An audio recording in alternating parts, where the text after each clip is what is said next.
One of the most hotly contested questions in strength sports is where could the deadlift record potentially get to? I've done the work and I believe I have the answer. Let me tell you exactly how I got here. I think there's two ways to think of this. One, we can look at the progression of the record over time and we can make a correlative line to where that might taper off and where that might finish.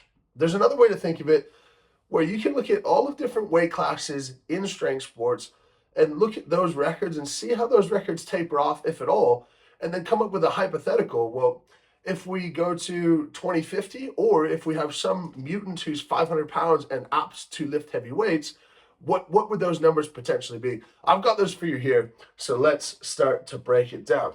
Now, let's start first by powerlifting weight class.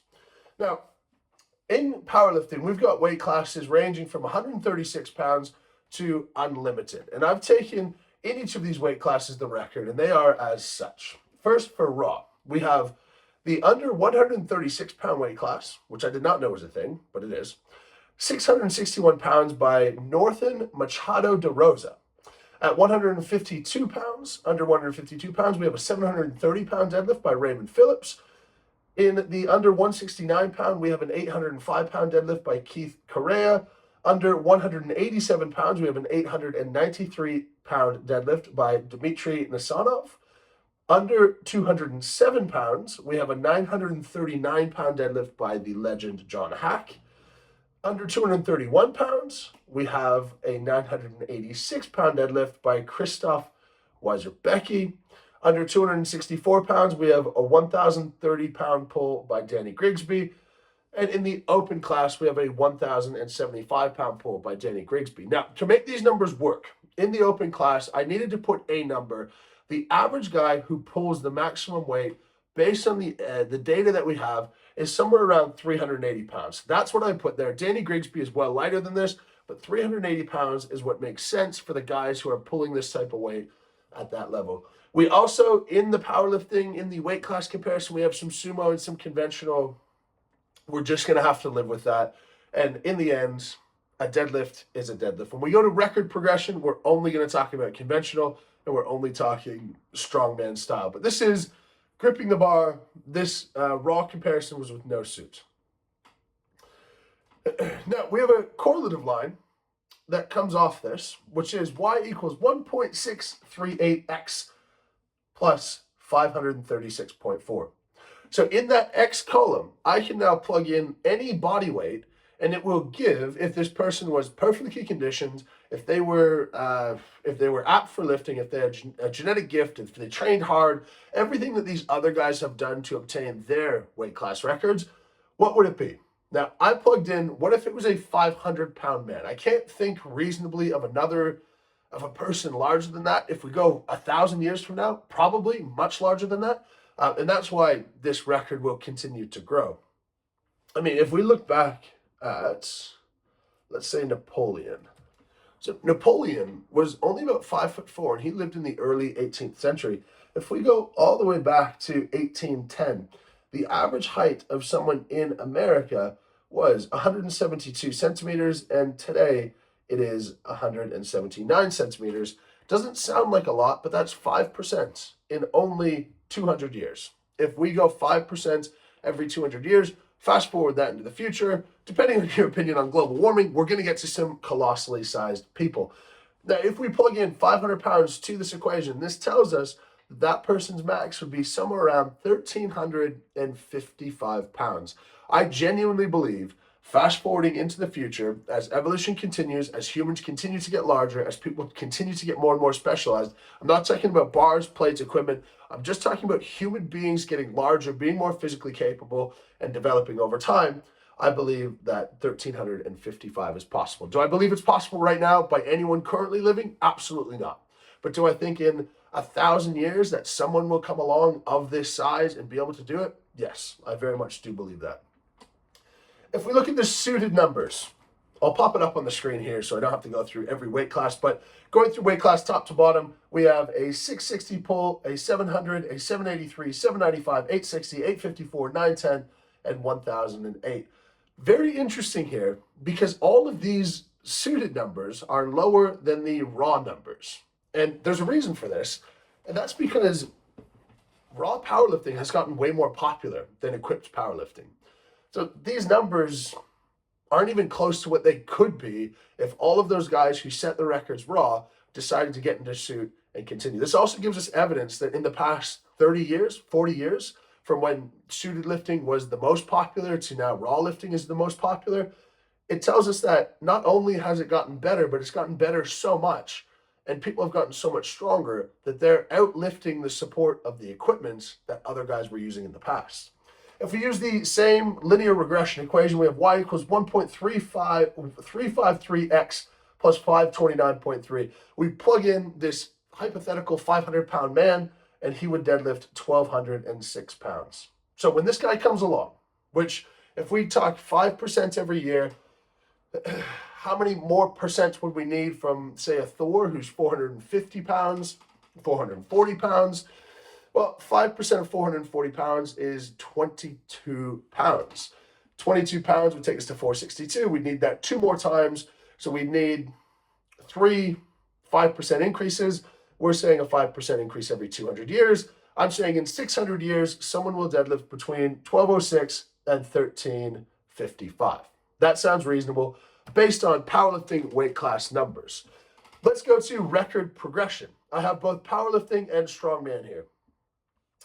Very interesting. In powerlifting, this started in 1964. Deadlifting is actually relatively new as a competitive lift. Of course, we've been doing it since the beginning of time, picking things up off the ground. But in 1964, the first ever powerlifting record on record was 715 pounds set by Wilbur Miller. And him and Terry Todd both set world records that day, but Wilbur lifted slightly more. In 1965, 1 year later, Terry Todd did a 740-pound deadlift. 2 years after that, 1967, Don Cindy came into play. He deadlifted 784, and 2 years later, he deadlifted 800, the first person to pull 800 pounds in 1969.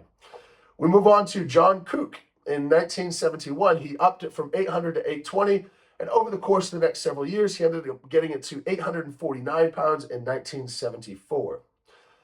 Then we get the early World's Strongest Man winner. I believe he won the second one, Don Reinhout. He deadlifted 860 pounds in 1976. Moving on to Mark Henry, of course, WWE legend, Olympic weightlifter, powerlifter, strongman, a little bit of everything, deadlifted 903 pounds in 1995, the year that I was born. And that stood for 10 years until the original GOAT of deadlifting came along, Benedict Magnusson. He pulled 970 in 2005. 5 years later, in 2010, he pulled 975.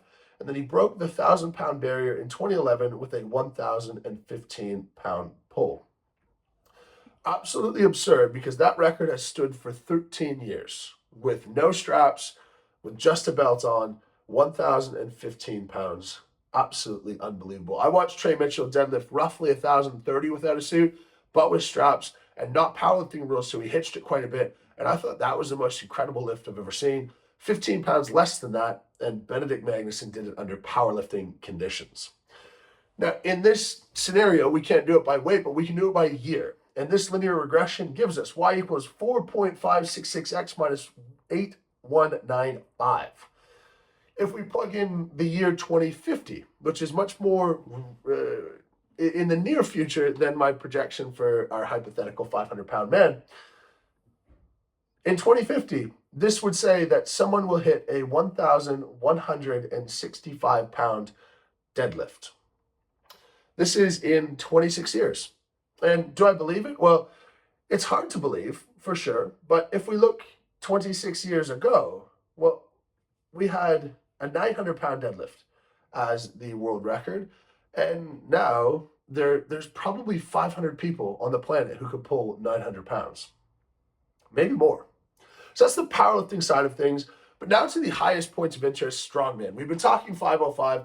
I will break that deadlift world record. By the way, the 502 kilo currently standing by Hafthor Bjornsson. I believe he will break it too. And I believe many more people after he and I break it will come along.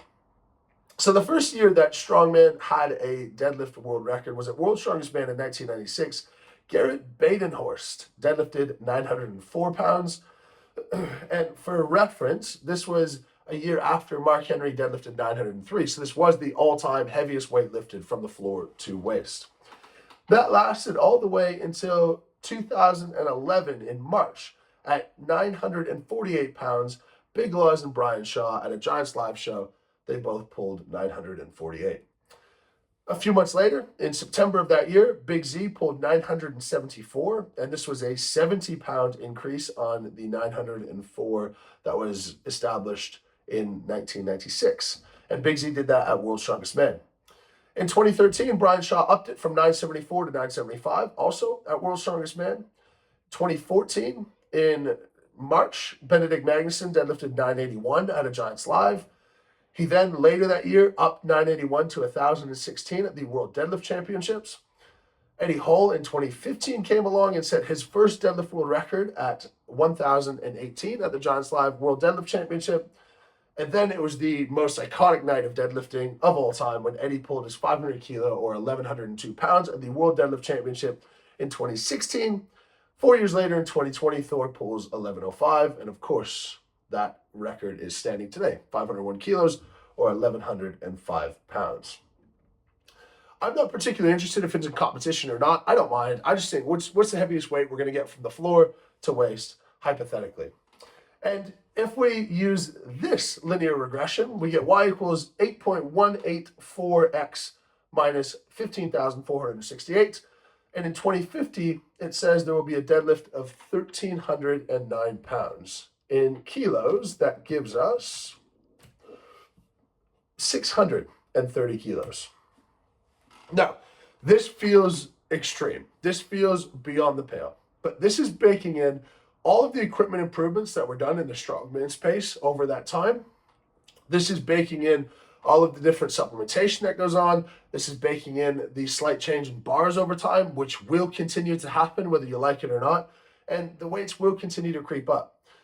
The time at which Eddie broke his record and Thor broke his record, arguably, we're either on 4 years or on 8 years of the same record standing. But if we look back in history, in 1996, Garrett Badenhorst deadlifted 904, and then it wasn't until 2011, 15 years later, that it bumped up to 948. And by the time 2011 came to a close, we had it 70 pounds heavier at 974. Now, I'm not saying we're going to make similar types of jumps, but people will come along. I believe it's completely naive to say that Thor is the best deadlifter that will ever exist and no one will ever come that's ever as good as him, because eventually people will continue to improve. They will continue to lift heavier. If we look at the Deadlift World Championships this year, I pulled 470.